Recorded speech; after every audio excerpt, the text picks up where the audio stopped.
tahun 2026 ini, tiba-tiba banyak banget game FPS dan TPS baru yang muncul di Android. Mulai dari yang realistis, yang taktikal, yang Battle Royale, sampai yang full chaos dan nggak masuk akal. Dan yang menarik, beberapa game ini bahkan belum banyak orang sadar kalau udah bisa dimainkan di mobile. Di video ini, aku bakal bahas 7 game shooter FPS dan TPS terbaru di Android yang nggak kamu sangka beneran ada di mobile. Dan serius, beberapa di antaranya bener-bener beda dari shooter yang biasa kamu mainkan. Langsung ke game pertama.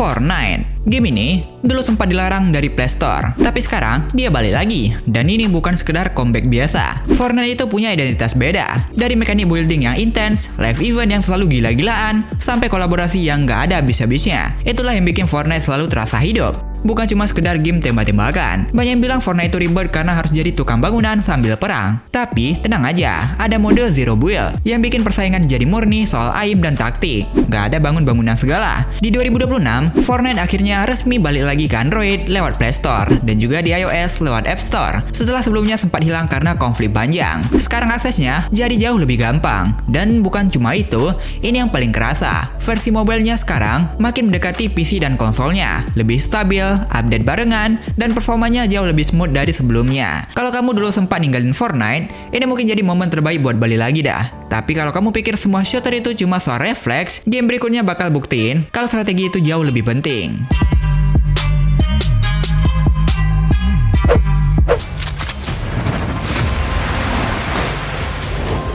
Rainbow Six Mobile. Di dunia shooter, nggak semua soal cepat. Kadang, satu langkah salah, game langsung selesai. Rainbow Six Mobile bukan lagi sekedar game yang ditunggu. Sekarang, dia udah resmi rilis dan langsung bawa pengalaman taktikal FPS ke HP. Dan beda jauh dari kebanyakan FPS di HP, di sini kamu nggak bisa asal rusuh dan nembak. Setiap gerakan harus dipikirin, dari buka pintu, hancurin tembok, sampai kerja sama tim. Ini bukan soal refleks cepat, tapi soal siapa yang lebih cerdas baca situasi. Inilah 5 versus 5 taktikan shooter dengan sistem attack versus defense. Kamu bisa jadi attacker yang masuk dan bongkar pertahanan, atau defender yang harus tahan posisi sampai akhir. Dan yang bikin beda, destruction system. Tembok, lantai, bahkan langit-langit bisa dihancurin buat buka jalur baru. Artinya, musuh bisa datang dari arah mana aja. Kalau dulu kamu sempat ngerasain game ini punya masalah kontrol atau performa pas tab CBT-nya, tenang aja. Versi rilisnya ini sekarang udah dioptimalkan total. Kontrolnya fleksibel, matchmakingnya lebih cepat, dan performanya jauh lebih stabil. Bahkan buat kamu yang serius, game ini juga udah support controller dan gyroscope. Jadi mau main santai atau kompetitif, dua-duanya masuk. Ditambah lagi map ikonik kayak Bank, Border, sampai Clubhouse, semuanya udah bisa kamu mainin langsung di HP, guys.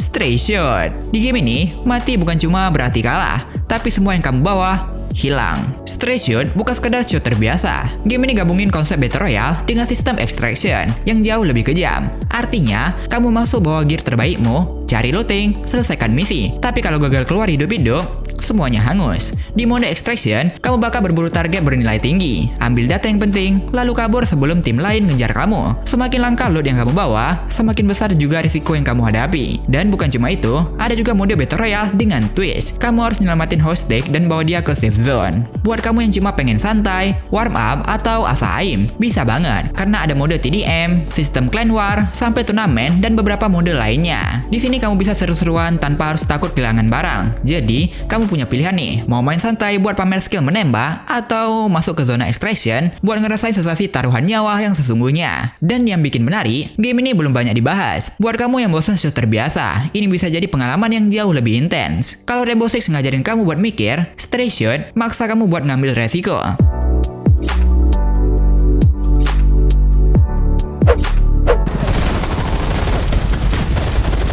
The Division Resurgence. Kalau tadi kamu cuma berjuang buat bertahan hidup, di game ini kamu berjuang buat nyelamatin satu kota, The Division Resurgence. Bawa kamu ke New York yang udah kacau. Kamu adalah Division Agent, garis pertahanan terakhir di tengah dunia yang lagi amburadul ini. Dan tugas kamu jelas balikin keadaan sebelum semuanya hilang. Ini bukan sekedar shooter. Kamu bisa eksplorasi open world yang luas, jalani berbagai misi, dan menghadapi berbagai faction berbahaya di setiap sudut kota. Dan cara bermainnya juga beda dari shooter biasanya. Kamu nggak bisa asal maju. Kamu harus cari cover, atur posisi, dan nembak dengan timing yang tepat. Di sini, kamu bisa benar-benar ngebentuk karakter kamu sendiri. Mau jadi tank yang tahan damage atau damage dealer yang brutal, semuanya tergantung build kamu. Senjata, gear, skill, bahkan spesialisasi, semuanya bisa kamu upgrade dan sesuaikan. Dan buat kamu yang cari tantangan, ada Dark Zone, area PvPvE di mana looting terbaik dan paling langka bisa kamu dapetin. Tapi hati-hati, di sini kamu bukan cuma lawan AI doang, tapi juga player lain yang punya tujuan yang sama. Dan karena ini game yang terus berkembang,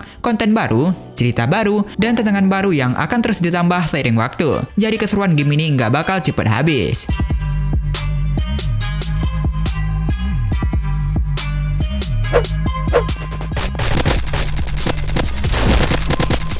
Hyper Strike.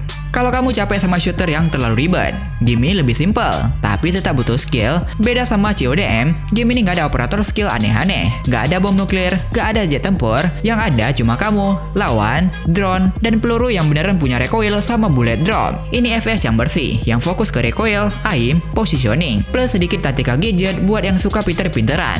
Tapi jangan salah, meskipun temponya cepat, game ini tetap mentinggi realism. Tembak nggak bisa asal pencet doang, recoil perlu ditahan, arah peluru pengaruh sama jarak, aim kamu beneran diuji di sini. Setiap fight itu singkat, dan satu kesalahan kecil aja, skor langsung ke balap. Ada mode 5 vs 5 yang lebih taktikal. Kamu bisa kerja sama tim, pakai gadget, dan main lebih terstruktur. Soal senjata, kamu bisa preteli tiap bagian, dari scope sampai moncong, biar dapat akurasi paling pas. Mau agresif atau lebih aman, semuanya bisa. Jadi kalau kamu suka gameplay yang agresif, ini cocok banget.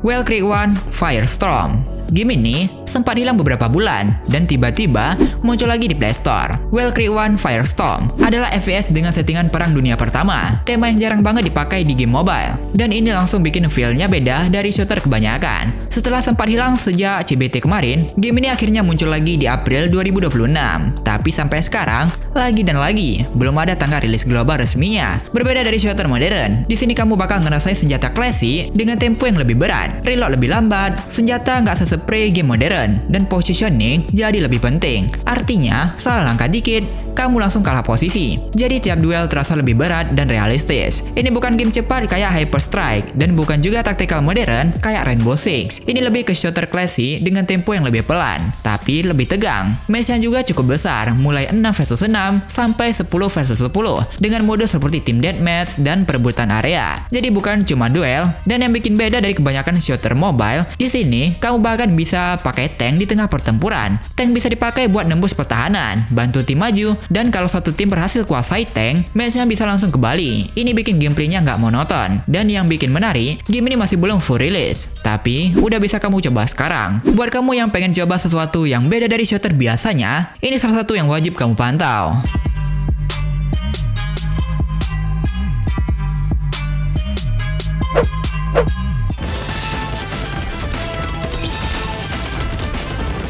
Subway Surf Paint Brawl. Kalau semua game tadi serius dan penuh tekanan, yang ini justru kebalikannya. Paint Brawl adalah shooter 4 vs 4, di mana kamu nggak nembak peluru, tapi chat. Tujuan kamu bukan cuma ngalahin musuh, tapi juga nguasain area lewat warna tim kamu. Makin dominan warna tim kamu, makin besar peluang menang. Di sini kamu juga bisa nge-hit player lain sampai ke knockout. Lalu mereka bakal respon kembali ke arena. Tapi masalahnya, kalau kamu sampai kalah kontrol area sedikit aja, tim kamu bisa langsung snowball kalah total. Jadi gameplaynya tetap combat, pleasure, dan rebutan kontrol area. Dan yang bikin unik, kamu bisa kalah bukan karena dihabisin, tapi karena kalah dominasi warna. Game ini jauh lebih santai, warna-warni, karakter dari Subway Surf Universe, gameplay yang lebih fun, tapi tetap kompetitif. Dan jangan salah, di tengah chaos warna-warni itu, fight 4 vs 4-nya tetap intens. Dan yang bikin menarik, game ini masih soft launch, baru tersedia di beberapa negara seperti UK, Portugal, dan Austria. Kalau kamu pengen shooter yang beda dan nggak bikin stres, ini salah satu yang wajib kamu tunggu, atau bisa kamu sikat sekarang pakai VPN.